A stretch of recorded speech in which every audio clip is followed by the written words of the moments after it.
Meus irmãos, boa noite. Saúdo-vos com a graça e a paz do nosso Senhor e Salvador Jesus Cristo.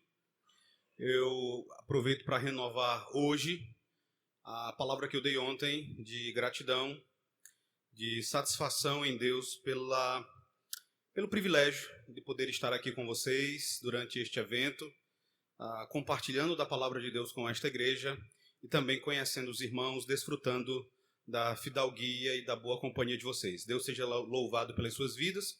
Queira Ele também falar conosco nesta noite, tá bom? Como eu avisei ontem, hoje eu quero fazer uma exposição e eu quero fazer uma exposição do Salmo de número 2. Por isso, eu peço aos irmãos que abram as suas Bíblias no Salmo 2.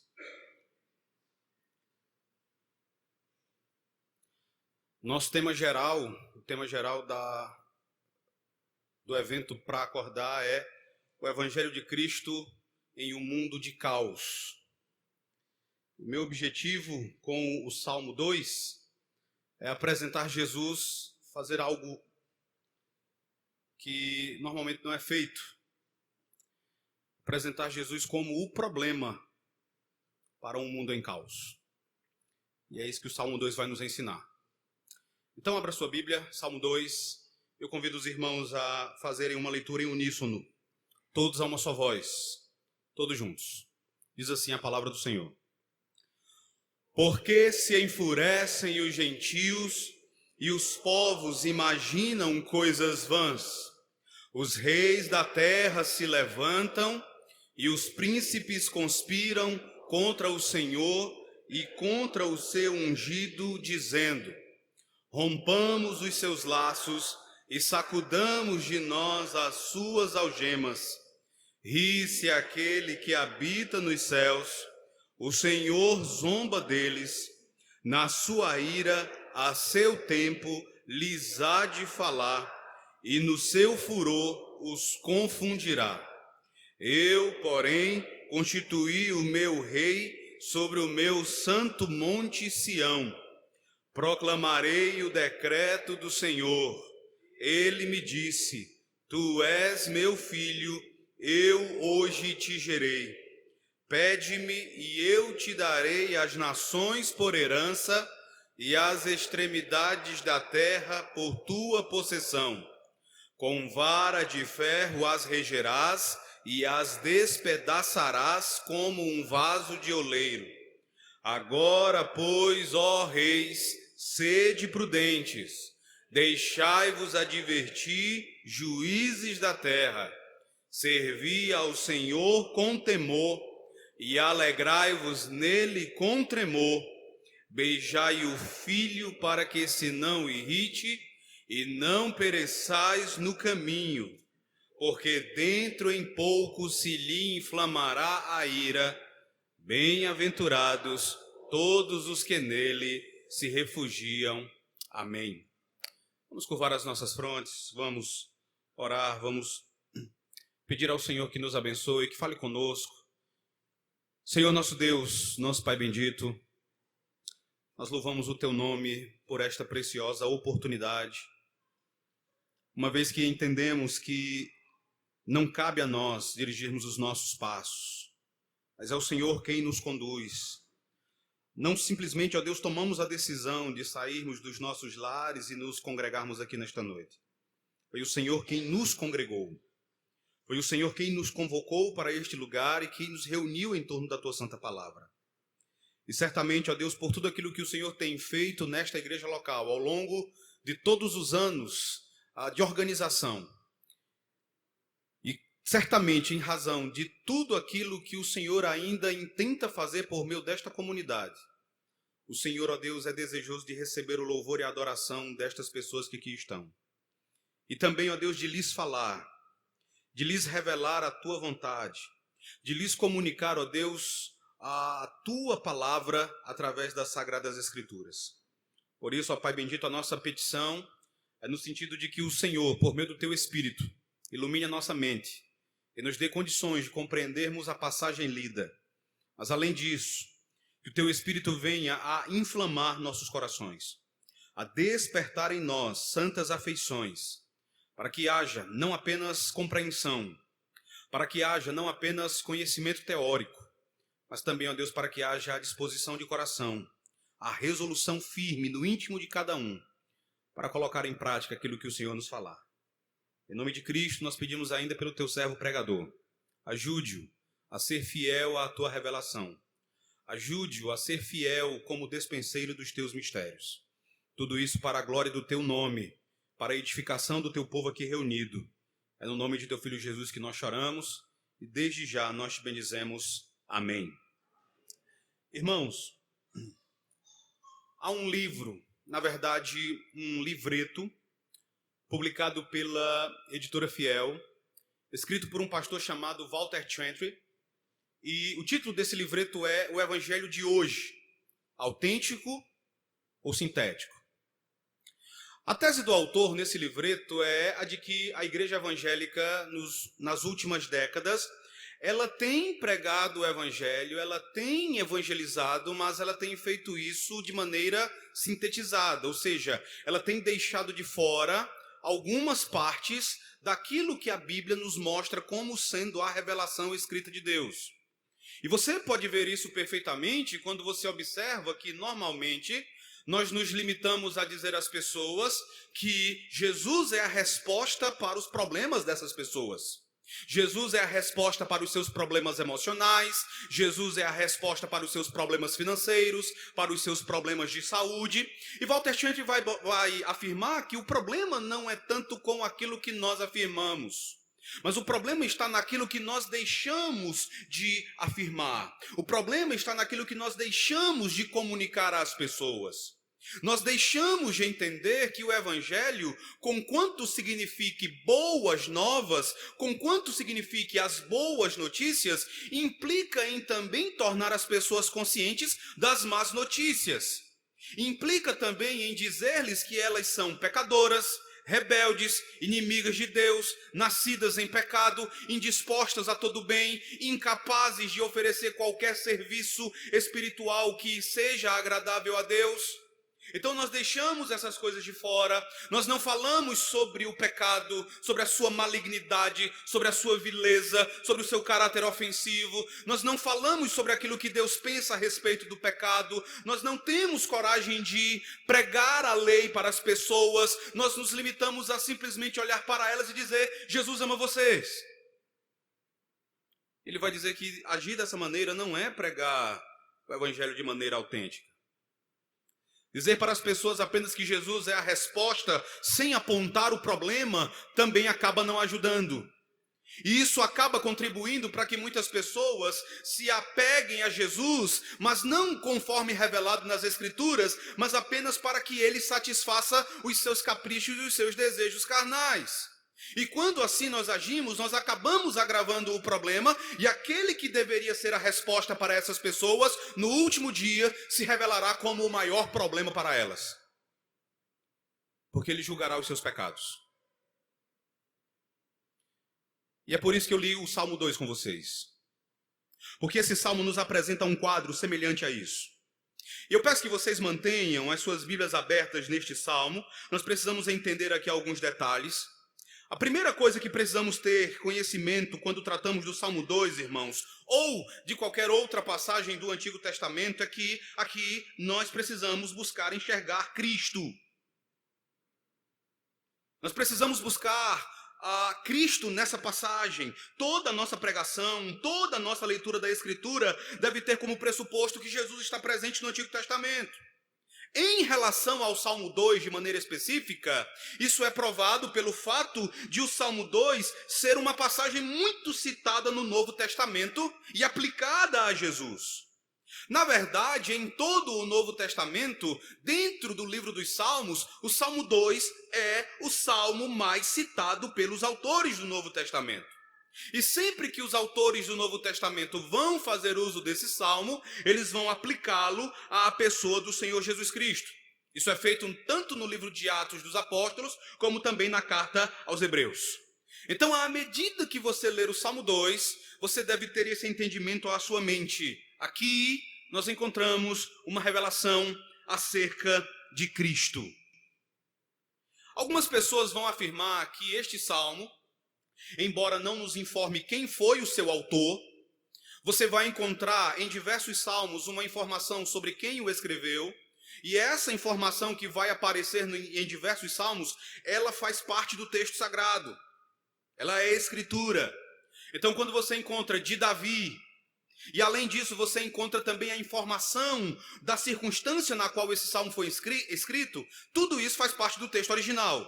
De Davi, quando o profeta Natã veio ter com ele, após haver ele possuído Batseba. Então, muitos salmos vão nos dar essas informações, tanto a informação a respeito do seu autor, como também a informação a respeito do contexto. Mas você não vê isso no Salmo 2. O Salmo 2 não nos diz quem o escreveu, ele também não nos diz em que situação este salmo foi escrito.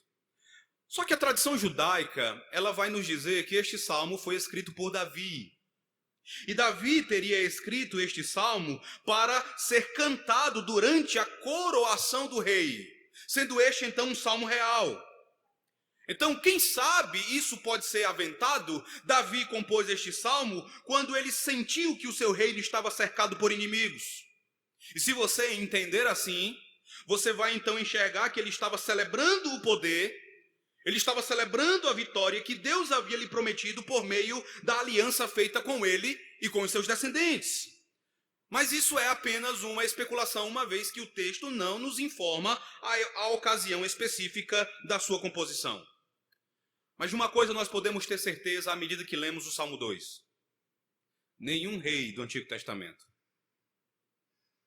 nenhum monarca na história do Antigo Testamento teve o poder, teve a influência do rei do Salmo 2. Se você ler o Salmo com atenção, você vai ver que o Salmo é majestoso demais para Davi. O Salmo ele é majestoso demais para Salomão ou para qualquer outro rei.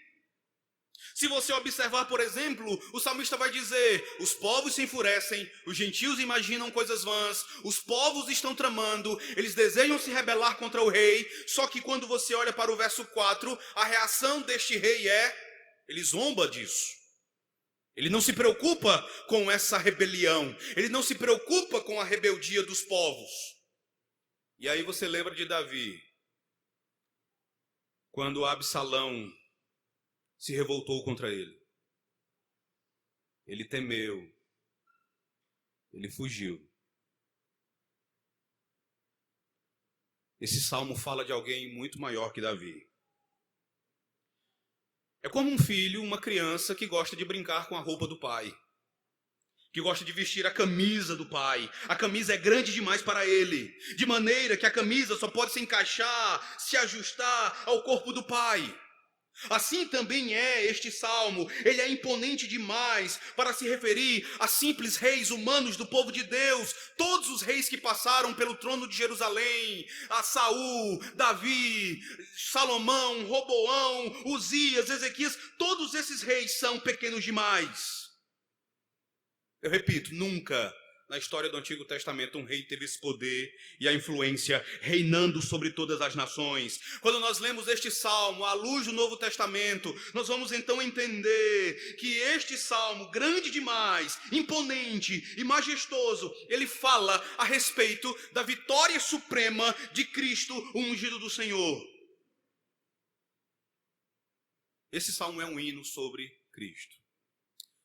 Se nós tivéssemos a oportunidade, irmão, se fosse possível, tomar uma máquina do tempo, ir até Jerusalém, no primeiro século, e se ali encontrássemos um cristão, logo depois do Pentecostes, e perguntássemos a ele quais seriam os corinhos favoritos da igreja, quais as músicas mais amadas e cantadas pelos cristãos primitivos, nós veríamos que ele responderia o Salmo 2 e o Salmo 110.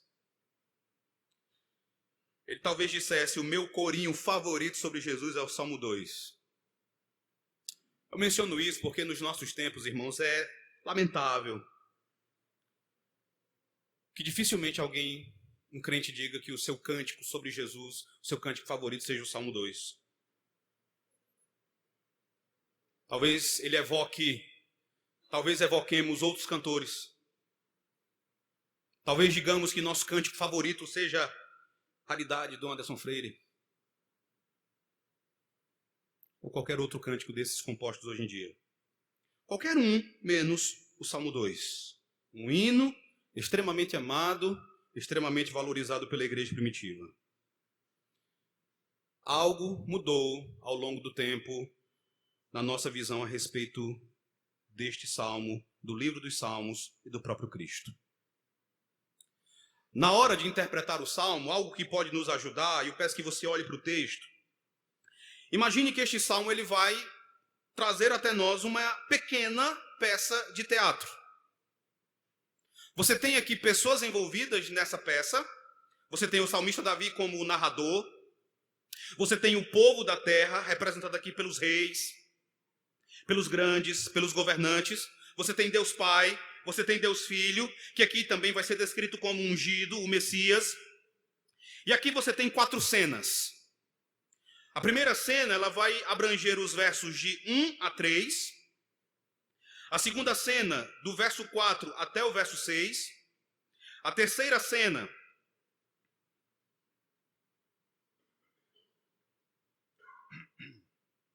do verso 7 até o verso 9. E a última cena, do verso 10 até o verso 12. Se nós dividirmos o Salmo 2 nessas 4 cenas, a interpretação ela vai ficar bem mais fácil. Então eu gostaria que vocês observassem agora, meus irmãos, a primeira cena. As cortinas se abrem e veja o que é que nós vemos. Veja aí do verso 1 ao verso 3, eu vou ler. Por que se enfurecem os gentios e os povos imaginam coisas vãs? Os reis da terra se levantam e os príncipes conspiram contra o Senhor e contra o seu ungido, dizendo: rompamos os seus laços e sacudamos de nós as suas algemas. Você olha para o verso 1 e para o verso 2, você deve se perguntar: quem é que fala aqui? E a resposta é o narrador. Quem fala nos 2 primeiros versículos é Davi. Davi faz uma pergunta no verso 1 e imediatamente ele vai respondê-la no verso 2. É como se ele dissesse: eu tenho tomado conhecimento, eu tenho percebido que nesse mundo há muita revolta, nesse mundo há um princípio de rebelião, tudo parece estar totalmente fora de controle, fora de organização. E dentro de toda essa bagunça, existe um princípio que liga todos os acontecimentos. Há algo que todas as pessoas do mundo têm em comum. Seja os poderosos, seja os políticos, seja algum grande homem da sociedade, um formador de opinião, alguma celebridade. O que toda essa gente tem em comum é que todas as pessoas, começando pelos poderosos, aqueles que têm grande autoridade e poder, todo mundo está se organizando, todo mundo está em rebelião contra Deus e o seu ungido. É isso que eu percebo. Veja que ele diz: os reis da terra se levantam e os príncipes conspiram contra o Senhor e contra o seu ungido. É isso que o mundo faz. E logo depois de afirmar aquilo que é feito pelos reis da terra e pelo mundo de modo geral, Davi no verso 3 vai agora apresentar a fala dos reis. Veja o verso 3. Rompamos os seus laços e sacudamos de nós as suas algemas. Essas palavras são as palavras dos reis, dos poderosos da terra. É como se Davi, ele agora pudesse ouvir as próprias declarações dessas pessoas. Ele ouve as pessoas dizendo: rompamos os seus laços e sacudamos de nós as suas algemas. Percebam, meus irmãos, o que ele está dizendo. Prestem atenção nas expressões usadas aqui. Os seus laços, as suas algemas. O que seriam estas coisas? Primeiro, perceba que esses laços e essas algemas são atribuídas ao Senhor e ao seu ungido. São os laços e as algemas do Senhor e do seu ungido. O povo está dizendo: nós precisamos nos livrar, nós precisamos quebrar as algemas e os laços com que o Senhor e o seu ungido têm dominado sobre nós. Nós precisamos nos lembrar destas coisas que eles colocaram sobre nós. Nós precisamos viver sem as limitações impostas por Deus. Fora com a lei moral. Fora com a lei de Deus. Fora com o padrão moral de Deus e do seu ungido. Nós precisamos derrubar Deus e o seu ungido do governo. Nós precisamos armar um golpe de Estado. Esse é o grito do ser humano, irmãos.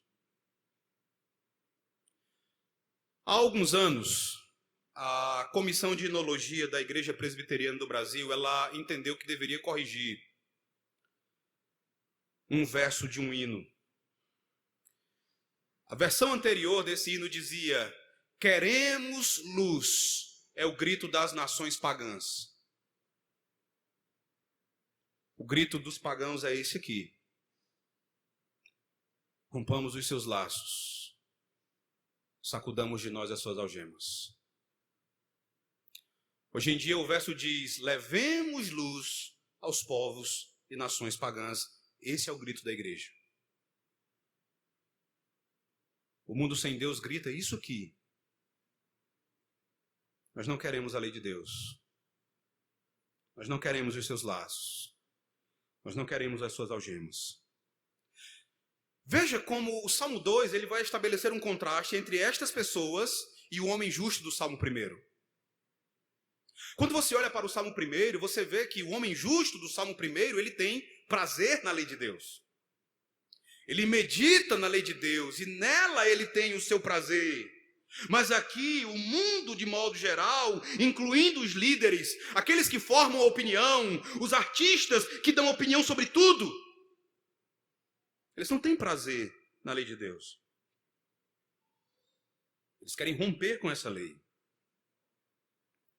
Os reis da terra, nós poderíamos entendê-los não apenas como os políticos, mas como aquelas pessoas muito influentes da televisão, das músicas, dos filmes, que entram em nossas casas, influenciam os nossos filhos, influenciam até a nós mesmos.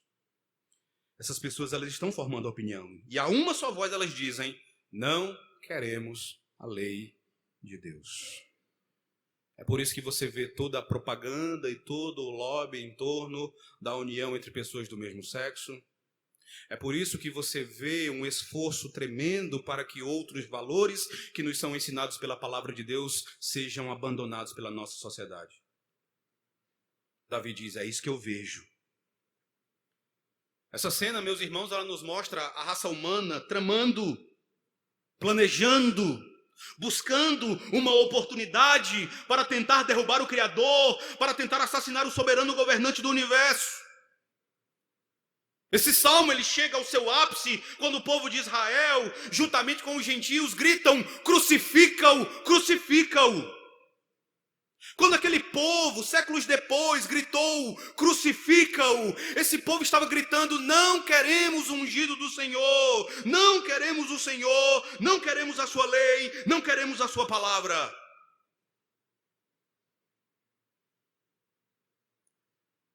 Eu pergunto a vocês: nós temos essa consciência da condição humana? O evangelho que nós anunciamos, a evangelização que nós temos feito, tem esse entendimento? Será que não temos dado às pessoas um evangelho light, destituído dos imperativos do arrependimento e da submissão ao senhorio de Cristo?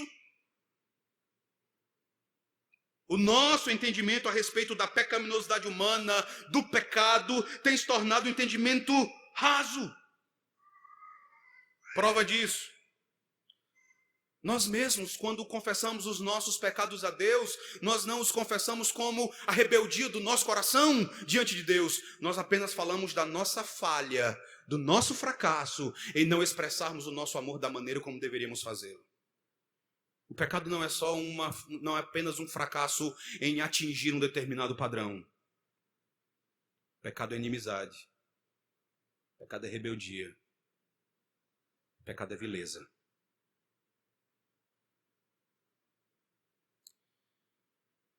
Veja como o rei reage. Olhe para a cena 2, do verso 4 ao verso 6. Leia comigo, mais uma vez. Vamos ler todos juntos. Verso 4 ao verso 6 do Salmo 2 diz assim: ri-se aquele que habita nos céus, O Senhor zomba deles. Na sua ira, a seu tempo, lhes há de falar, e no seu furor os confundirá. Eu, porém, constituí o meu rei sobre o meu santo monte Sião.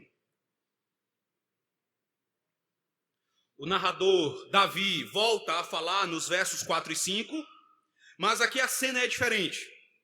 É como se a cortina se fechasse e então, quando ela se abrisse, nós estivéssemos diante do trono de Deus.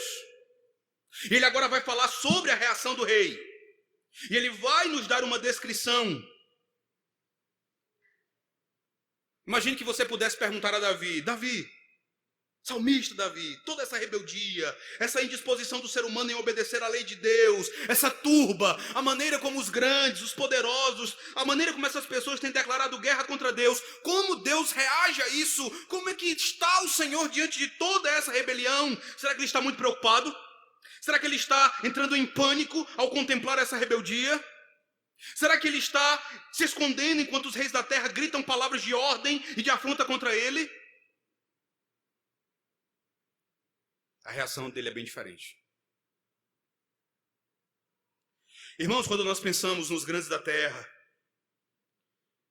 quando nós pensamos, por exemplo, em facções criminosas que tanto aterrorizam o nosso país hoje em dia, nos professores universitários, nos escritores anticristãos que publicam livros que afrontam a verdade da palavra de Deus, quando pensamos nos líderes políticos, naqueles que comandam grandes exércitos com todo tipo de armas e tecnologia, quando nós pensamos nessas pessoas, nós tememos em determinado sentido.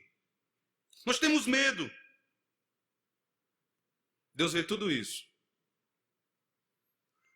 E de acordo com o texto, o que ele faz é rir. E a maneira como o texto hebraico aparece aqui no verso 4 dá a entender uma risada contínua, ininterrupta. Ele se põe a rir, ele está rindo deles, ele ri sem parar. Deus ri, ele zomba de toda essa rebelião. E no verso 6, Davi então nos apresenta algumas palavras ditas por esse rei. Davi no verso 6 nos apresenta a mensagem dele. Veja quando o verso 6 diz: eu, porém, constituí o meu rei sobre o meu santo monte Sião. Deus, irmãos, ele não está dizendo que está percebendo que a escolha do seu rei, do seu ungido, não é muito aceitável pelas pessoas. Tem acontecido algo bem interessante nas últimas semanas, após a eleição presidencial no nosso país. O presidente eleito, ele toma uma decisão e depois ele volta atrás. Você vê aqui um rei que faz diferente. Ele toma uma decisão. Essa decisão não agrada aos grandes da terra, mas ele a mantém. Ele não volta atrás. Ele não está preocupado em perceber a existência de algum confronto. Ele não está dizendo: tudo bem, nós vamos conversar, vamos encontrar um meio termo, uma solução que agrade a todos, algo que satisfaça ambas as partes, afinal nós vivemos numa democracia, eu posso mudar a minha escolha, eu posso voltar atrás. Não! Deus está dizendo que todo poder,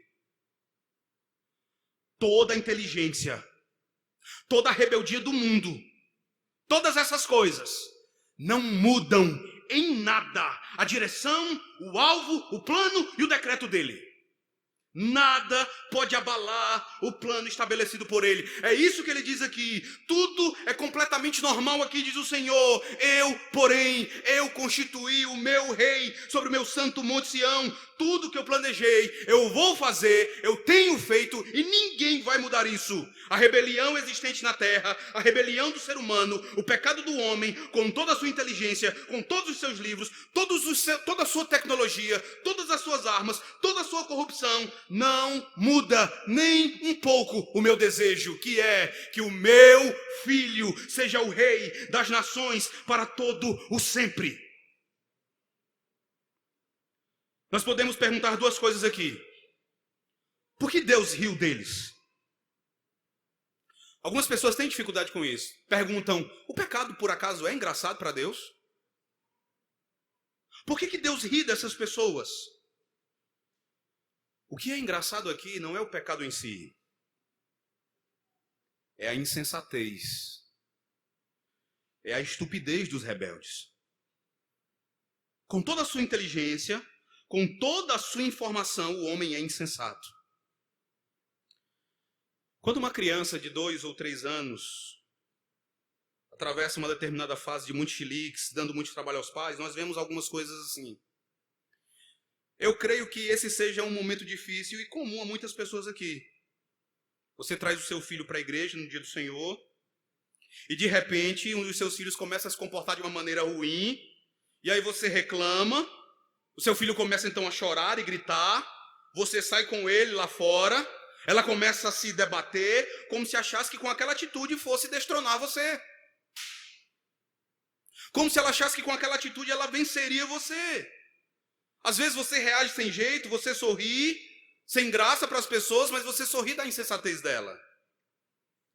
Todos nós já fomos crianças e em algum momento nós fizemos a mesma coisa. Mas entenda, nós rimos por causa da insensatez das crianças, porque elas acham que elas podem derrubar o pai, que é muito maior do que elas, mas elas não conseguem. Imagine então isso aplicado a Deus. Irmãos, Deus está tranquilo, calmo lá no céu. Porque toda a força da rebeldia humana não é capaz de destroná-lo, é capaz apenas de fazê-lo rir. A atitude do ser humano é uma atitude boba, louca, insensata, estúpida. Quando Paulo chega a Atenas, em Atos capítulo 17, ele diz, ora, não levou Deus em conta os tempos da ignorância. Quando ele diz isso, lembre, ele está na cidade que se achava o centro do pensamento, da sabedoria e da formação acadêmica do mundo. Só que para Deus, toda a filosofia humana, o pensamento humano é loucura. É a mais pura demonstração de ignorância. Essa cena 2, ela ajuda o nosso entendimento da primeira cena, porque às vezes nós olhamos para o versículo 1 e pensamos que Davi está dando essa notícia de uma maneira seca, fria.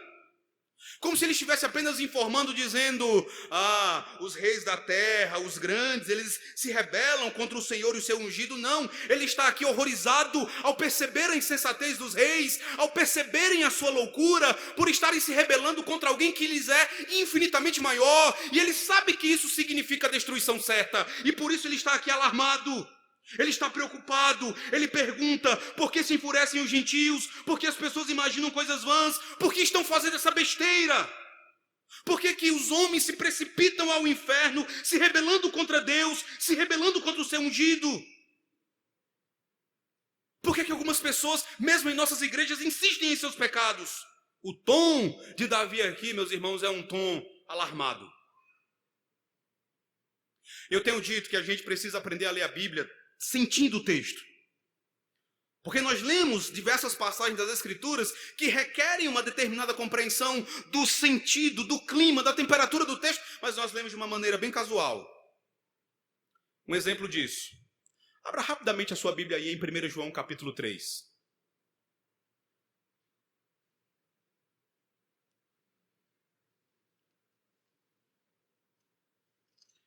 1 João capítulo 3, um texto que certamente nós já lemos várias vezes.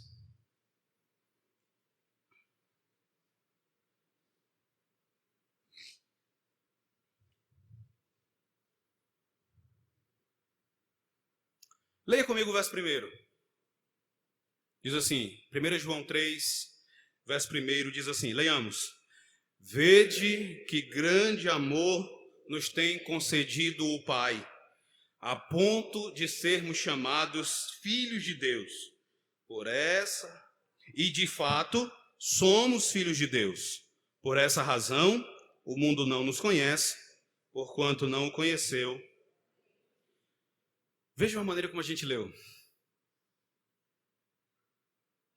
Eu gosto da maneira como algumas versões em inglês traduzem o verso 1. Elas começam dizendo, behold, a ideia é, contemplem. Aqui está alguém maravilhado diante do que Deus fez. Vejam, percebam, atentem, acordem. Só que o que nós fazemos? Vejam só que grande amor, né? Deus tem demonstrado. Nós lemos de maneira casual. Nós lemos sem contemplação. Nós lemos como se essa fosse uma afirmação qualquer. E aqui a intenção de João é: acordem! Percebam o privilégio de vocês! Assim também lá no Salmo 2, Davi está ali dando aquela notícia sobre a rebelião humana, horrorizado.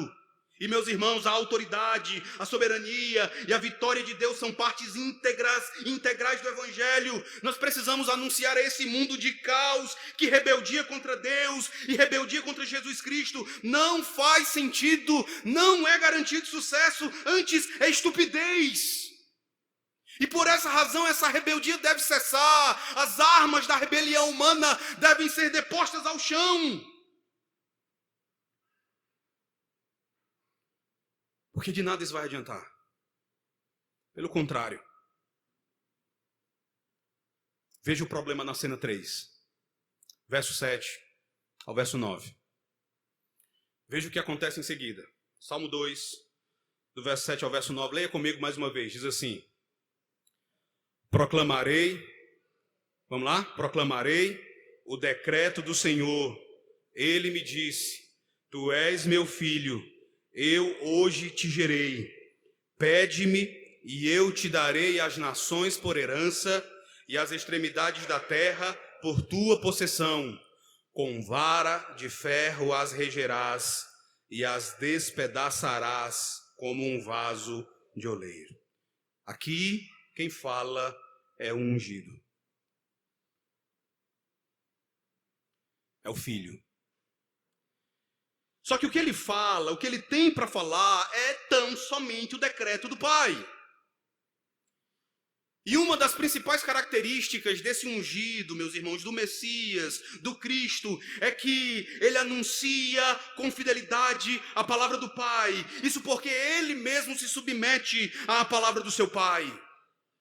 Aquela coisa típica, tão típica do Evangelho de João, onde Jesus várias vezes vai mencionar que tudo que ele faz e tudo que ele diz é aquilo que o Pai dá para que ele faça e diga. Então isso é bem típico da teologia joanina. Aqui o filho diz o que o Pai diz para ele. Mas o que o Pai diz? Que ele é o rei. Que Cristo é o rei. E ele vai reinar sobre todas as pessoas, de todas as nações, por toda a eternidade. É por isso que Paulo, em Filipenses, no capítulo 2, no verso 11, diz que ao nome de Jesus, todo joelho vai se dobrar e toda língua vai confessar que Ele é Senhor para a glória de Deus Pai. E essa não é uma declaração apenas sobre os crentes, ela não é uma declaração apenas sobre aqueles que amam a Jesus. Esse todo joelho inclui todo joelho daqueles que se mantêm em rebeldia, todos eles se dobrarão. Ele vai acabar com a rebeldia humana. É esse o decreto do Pai. Ele vai acabar com a rebeldia do homem. Ele vai aniquilar a rebeldia do pecador. Ele vai pôr fim a todo foco de rebelião. Vejam quando ele diz, o decreto do Pai, no verso 9 é que todas as nações da terra me sejam dadas por herança, que todas as extremidades da terra me sejam dadas por possessão, com vara de ferro eu as regerei, e eu as despedaçarei como um vaso de oleiro. Meus irmãos, à luz dessa cena, respondam: quem é o ser mais amedrontador em todo o universo? Quem é o ser mais amedrontador em todo o universo? É Jesus Cristo.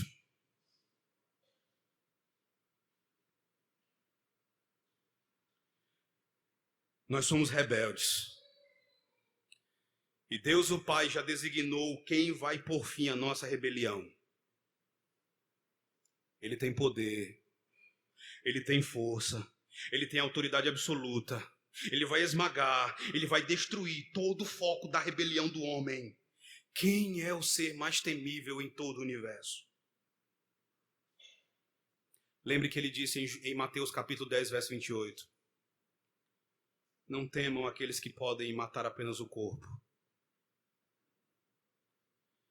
Temam aquele que pode fazer perecer no inferno tanto o corpo como a alma. E ele não está falando do diabo. Ele está falando dele. Irmãos, o nosso grande problema, acima de todos os outros problemas, é o nosso pecado. E o grande problema é que Deus irá julgar o nosso pecado pelo varão que ele designou.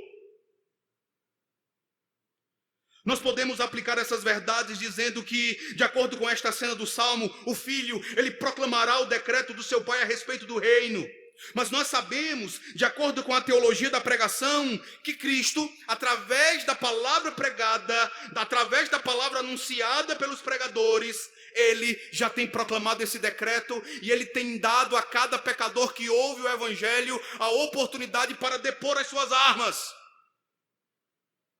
Os pregadores, eles são os porta-vozes, os embaixadores do Rei do Universo. Eles são os embaixadores, não daquele que apenas disse que é manso e que tem um coração suave, pacífico, manso, mas eles são os embaixadores do Rei que vai por fim à rebelião humana. Ele vai dizer em Lucas 14, qual é o rei que indo à guerra contra um rei que tem 20.000 homens, ele primeiro não se assenta e vê se com 10.000 homens ele pode dar conta do primeiro rei. E chegando à conclusão de que não pode dar contas daquele rei, ele suplica por paz. A pregação do evangelho é esse termo de paz que o grande rei nos apresenta. Quando o pregador diz a vocês, arrependam-se. Quando o pastor de vocês anuncia deste púlpito, abandonem os seus pecados, arrependam-se, creiam em Cristo, ele está apresentando a vocês os termos de paz que foram enviados pelo rei. Isso não surgiu da cabeça do pastor Madison. Isso não é fruto da genialidade dele. Essa foi a mensagem que o rei deu para o seu embaixador. Porque a rebelião do homem ou termina quando o homem se queda aos pés de Cristo em submissão, ou ela vai terminar no último dia quando ele despedaçar com o seu cetro todo foco de rebelião. Essa igreja ela comemora 22 anos de organização, pelo que eu ouvi.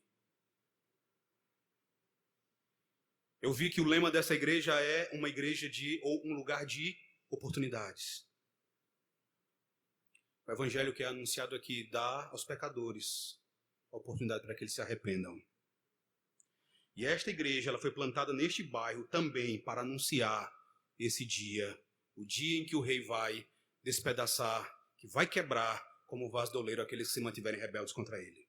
Vocês estão aqui para isso, meus irmãos. Ninguém, a não ser quem confia nessa palavra, vai dizer: esse mundo vai chegar ao fim, o nosso pecado vai chegar ao fim e nós vamos ser julgados. Somente quem tem essa palavra vai reproduzir a fala do Filho. E quem recebeu essa palavra, vocês que a receberam, vocês têm o dever de serem os porta-vozes do Filho de Deus. E essa responsabilidade deve nos fazer tremer. Veja a última cena agora. A cena 4, do verso 10 até o verso 12. O narrador, o salmista Davi, volta a falar. Leiamos todos juntos. Salmo 2, do verso 10 ao verso 12, diz assim, leiamos. Agora, pois, ó reis, sede prudentes, deixai-vos advertir, juízes da terra. Servi ao Senhor com temor, e alegrai-vos nele com tremor. Beijai o filho, para que se não irrite, e não pereçais no caminho, porque dentro em pouco se lhe inflamará a ira. Bem-aventurados todos os que nele se refugiam. Aqui é como se Davi, ele chegasse agora diante da plateia e ele falasse especialmente aos reis, aos rebeldes.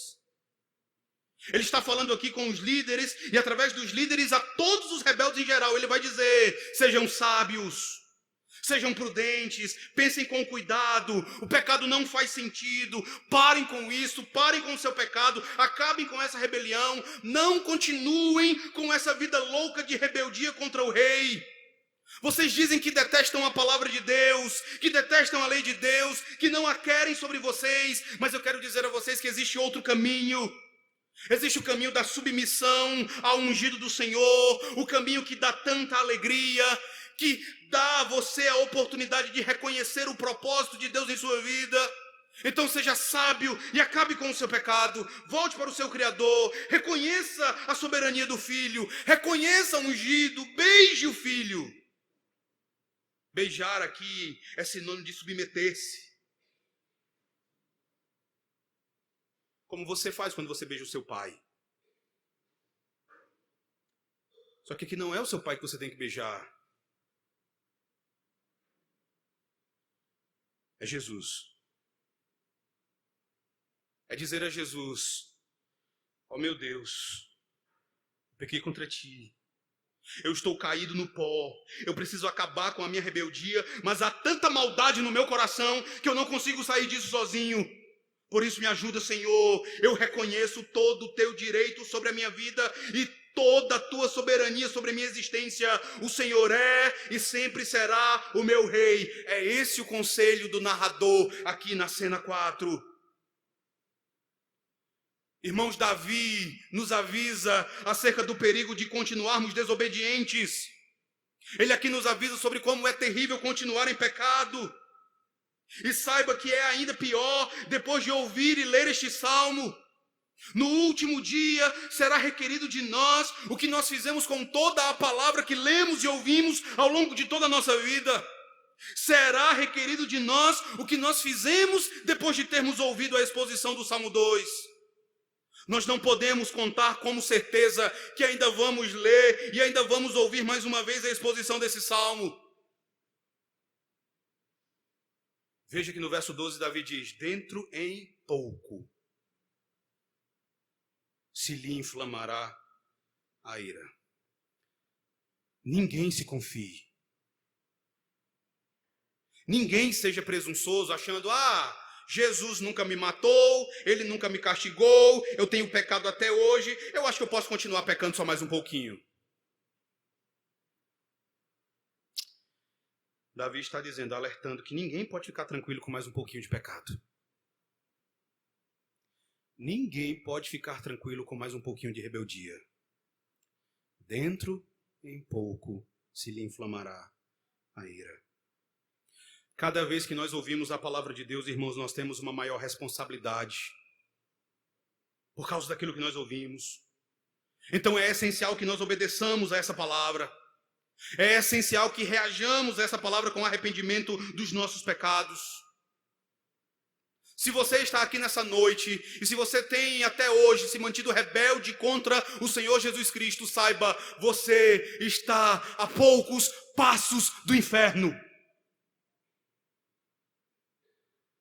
Por isso, que estupidez é saber que o Rei do Universo, que tem a tua vida pendurada por um fio, é Ele que tem o controle sobre a tua vida, você continuar falando e fazendo besteira contra a pessoa que segura o fio da sua vida.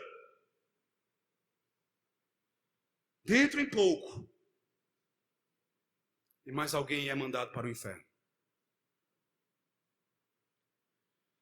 Davi nos avisa por causa do perigo de continuarmos desobedientes, irmãos.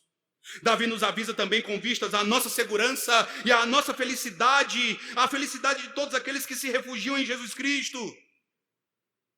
Nós esperamos durante muito tempo para no Salmo 2 vermos o sol da graça brilhar, e ele brilha. Veja quando o salmista Davi vai dizer: bem-aventurados todos os que nele se refugiam. Isso nos leva ao ponto absolutamente central do Evangelho. Ele vai dizer, dentro em pouco a ira dele vai se inflamar. E quando você vai para Apocalipse capítulo 6, você vê a reação das pessoas que experimentam da ira dele. O apóstolo João nos diz que os grandes, os poderosos, todos, os escravos, também os pequenos, todos dirão aos montes: caí sobre nós, nos escondam da face de Deus e da ira do Cordeiro.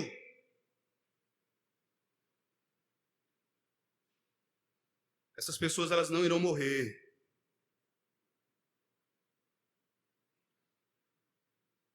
Elas não deixarão de existir, mas elas enfrentarão essa ira por toda a eternidade.